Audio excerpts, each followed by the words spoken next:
नबी करीम सल्लल्लाहु अलैहि वसल्लम उस्मान रज़ियल्लाहु अन्हु की हया का जिक्र किया करते थे।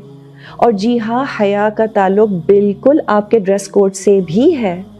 Please remember that your faith, your ईमान एंड योर हया should manifest. If that isn't happening, then there is something seriously wrong.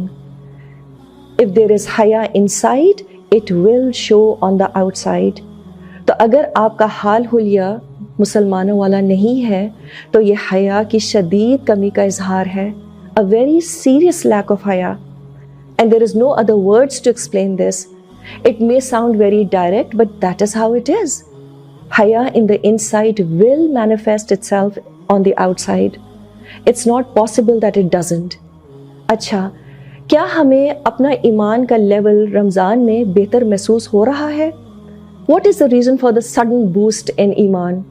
पूरा माहौल कंड्यूसिव है, अल्हम्दुलिल्लाह। Good stuff is happening all around us. नेकी की तरफ दिल ज़्यादा माइल होता है और इंसान नेकियां करता भी ज़्यादा है।